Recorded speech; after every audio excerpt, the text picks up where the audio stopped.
একটা বিষয়ে সবাই জানতে আগ্রহী, কখন আমাদের সরকার বিদায় নেবে। এটার জবাব আপনাদের হাতে। কখন আপনারা আমাদেরকে বিদায় দেবেন? আমরা কেউ দেশ শাসনের মানুষ নই। আমাদের নিজ নিজ পেশায় আমরা আনন্দ পাই। দেশের সংকটকালে ছাত্রদের আহ্বানে আমরা এই দায়িত্ব গ্রহণ করেছি। আমরা সমস্ত শক্তি দিয়ে দায়িত্ব পালন করব। আমাদের উপদেষ্টা মণ্ডলীও এই লক্ষ্যে উদ্বুদ্ধ হয়ে সবাই মিলে একটা টিম হিসেবে কাজ করে যাচ্ছি। কখন নির্বাচন হবে সেটা সম্পূর্ণ রাজনৈতিক সিদ্ধান্ত, আমাদের সিদ্ধান্ত নয়।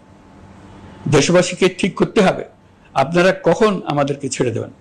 আমরা ছাত্রদের আহ্বানে এসেছি, তারা আমাদের প্রাথমিক নিয়োগকর্তা। দেশের আপামর জনসাধারণ আমাদের নিয়োগ সমর্থন করেছে। আমরা ক্রমাগতভাবে সবাইকে বিষয়টি স্মরণ করিয়ে যাব, যাতে হঠাৎ করে এই প্রশ্ন উত্থাপিত না হয় আমরা কখন যাব। তারা যখনই বলবে আমরা চলে যাব। আমরা সংস্কারের অংশ হিসেবে নির্বাচন কমিশনকেও সংস্কার করব। কমিশনকে যে কোনো সময় আদর্শ নির্বাচনের জন্য প্রস্তুত রাখব। আমরা বিভিন্ন সংস্কারের কাজ শুরু করেছি।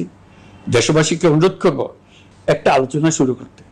আমরা সর্বনিম্ন কি কি কাজ সম্পূর্ণ করে যাব, কি কি কাজ মোটামুটি করে গেলে হবে।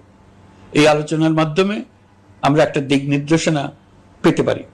তবে চূড়ান্ত সিদ্ধান্ত রাজনৈতিক সিদ্ধান্ত, সেটা রাজনৈতিক আলোচনা থেকেই আসবে। এই দিক নির্দেশনা না পেলে আমরা দাতা সরকার এবং আন্তর্জাতিক অর্থনৈতিক প্রতিষ্ঠানসমূহের সঙ্গে আলোচনায় দৃঢ়তার সঙ্গে অগ্রসর হতে পারছি না। আমি নিশ্চয়তা দিচ্ছি, আমরা আমাদের পক্ষ থেকে মেয়াদ বৃদ্ধির কোনো প্রশ্ন তুলব না। আমরা আপনাদের সকলের দোয়া চাই। যে কদিন আছি সেই সময়টুকু উপদেষ্টা মণ্ডলীর প্রত্যেকে নিজ নিজ সাধ্যমতো দেশের এই সংকটকালে সংকট উত্তরণে যেন নিজ নিজ মেধা সাধ্যমতো কাজে লাগাতে পারে। নতুন বাংলাদেশ গড়ার যে সুযোগ ছাত্র জনতার রক্তের বিনিময়ে আমরা অর্জন করলাম, আমরা আমাদের মতানৈক্যের কারণে সেটা যেন হাতছাড়া করে না ফেলে, এটা আমরা নিশ্চিত করতে চাই।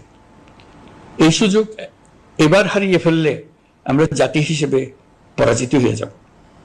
শহীদ, আহত এবং জীবিত ছাত্র জনতার কাছে আমরা প্রতিজ্ঞাবদ্ধ থাকতে চাই। আমরা এই অর্জনকে কিছুতেই হারিয়ে যেতে দেব না। যে সুযোগ তারা আমাদেরকে দিয়েছে তার মাধ্যমে আমাদের দেশকে পৃথিবীর একটি শ্রদ্ধেয়, সকল দিকে দৃষ্টান্ত স্থাপনকারী দেশে পরিণত করতে আমরা শপথ নিয়েছি।